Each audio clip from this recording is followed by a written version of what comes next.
Magandang umaga sa lahat. Tara, basa na tayo ng ating libro guys. Magandang balita, Biblia. Today is 26 February 2024. Nandito tayo sa Aklat ng Awit, chapter 53. Ang kasamaan ng tao, Awit 14, isang maskil ni David upang awitin ang punong mang-aawit sa saliw ng mahalat. Awit chapter 53 verse 1. Basa na guys. Awit chapter 53 verse 1, sinabi ng hangal sa kanyang sarili, wala namang Diyos. Wala nang matuwid, lahat ng gawain nila'y pawang buktot. Verse 2, magmula sa langit ang Diyos nagmamasid sa kanyang nilalang kung mayroong marunong at tapat sa kanya nananambahan. Verse 3, ngunit kahit isa ni isang mabuti ay walang nakita, lahat ay lumayo at naging masama lahat sa kanila. Verse 4, ang tanong ng Diyos, sila ba'y mangmang at walang kaalaman? Ayaw manalangin, kaya't bayan ko'y pinagnanakawan. Verse 5, subalit darating ang dipa na nadaranas nilang pagkatakot, pagkat ang kalansay ng mga kaaway ikakalat ng Diyos, sila'y itatakwil, magagapi sila ng lubos na lubos. Verse 6, ang aking dalangin dumating sa Israel, ang iyong pagliligtas na mula sa Zion, kung ang bayan ng Diyos ay muling umunlad,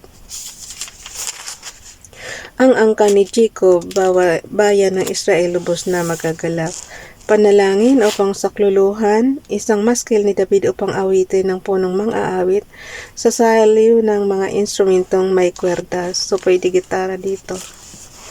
Awit chapter 54 verse 1, makapangyarihang Diyos, ako'y iligtas, ipagsanggalang mo ng iyong lakas. Verse 2, dinggin mo, O Diyos, aking panalangin, iyong ang pakinggan aking mga daing. Verse 3, ang nagmamataas ay laban sa akin, hangad ng malupit ang ako'y patayin, kanilang nilimot na ang Diyos ay sundin sila. Verse 4, batid kong ang Diyos ang siyang tutulong, tagapagsanggalang ko, aking Panginoon. Verse 5, ang hinahangad ko ay maparusahan sa gawang masama ang mga kaaway, ang Diyos na matapat sila'y wawakasan. Verse 6, buong galak naman akong maghahandog ng pasasalamat kay Yahweh dahilan sa kanyang kagandahang loob. Verse 7, iniligtas ako sa Verse 7 guys, iniligtas ako sa kabagbagan, iniligtas niya sa mga kaaway at aking nakitang sila ay talunan. Panalangin ng isang pinagtaksilan ng kaibigan. Isang maskil ni David upang awitin ang punong mga awit sa saliw ng mga instrumentong may kwerdas.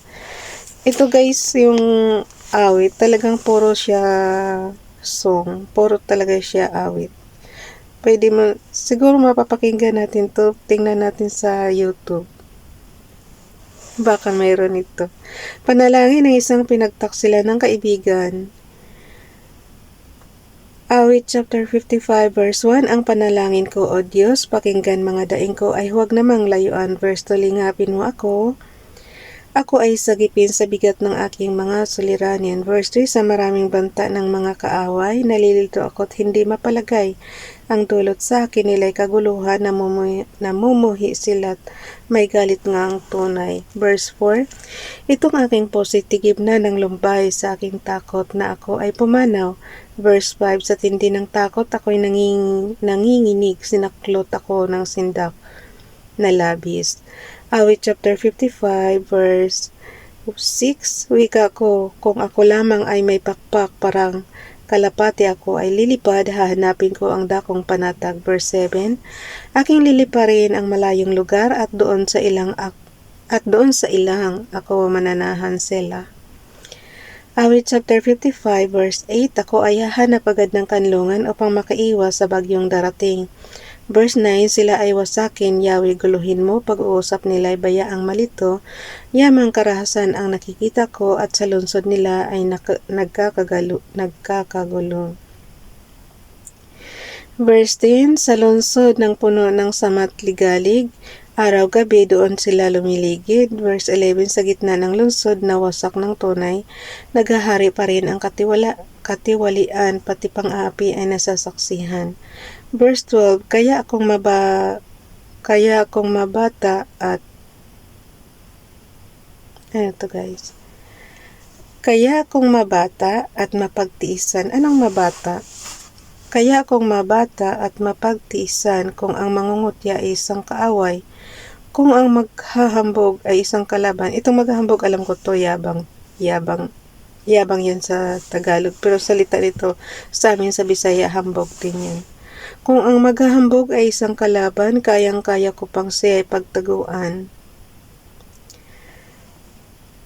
Verse 13, ang mahirap nito ay tunay kung kasama aking kaibigan itinuturing pa. Verse 14, dati kausap ko sa bawat sandali at maging sa templo kasama kong lagi. Verse 15, biglang kamatayan nawa ay dumating, ihulog ng buhay sa daigdig ng mga patay sa kanilang puso't maging sa tahanan, yaong nagahari pawang kasamaan. Verse 16, kayawi lang ako, hingi ng saklolo, aking natitiyak ililigtas ako.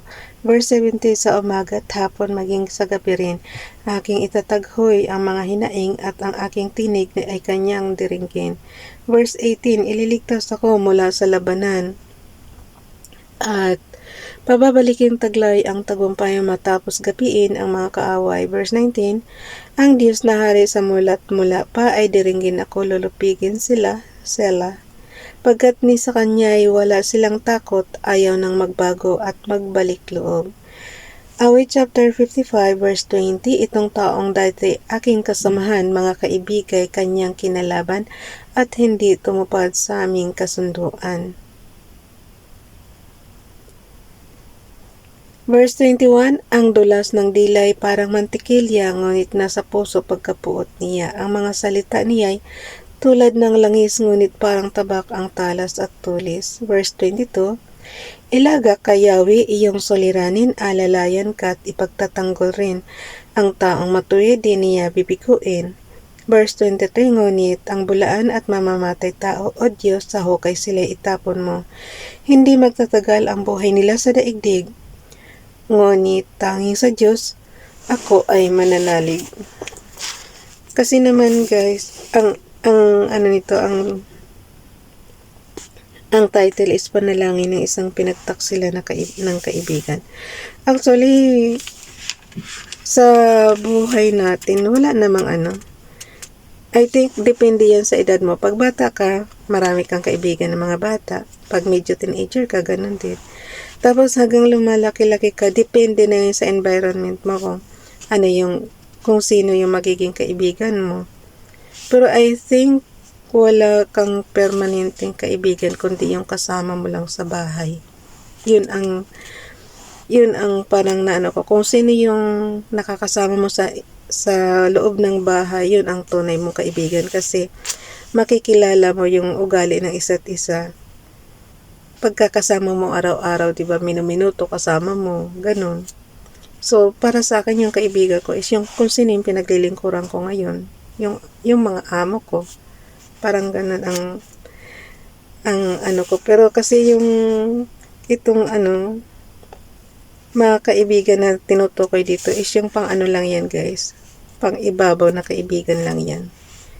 Kasi kaibigan mo sila ngayon tapos magiging kaaway mo. Ganun lang yan. Pero kung magkaroon ka talaga ng tunay na kaibigan na talaga makakasama yung kasama mo sa loob ng bahay, yun ang tunay mong kaibigan kasi yun ang nakakakilala ng tunay mong ugali. Kahit nga kahit nga relatives mo na, pagka hindi mo talaga kasama sa araw-araw, parang hindi mo talaga siya maituturing na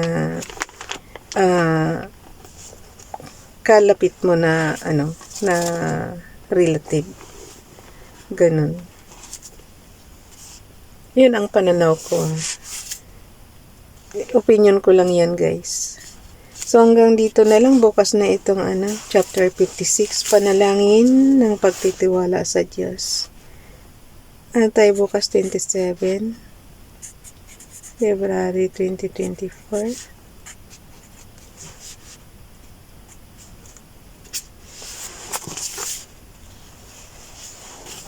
Okay, bye everyone. God bless.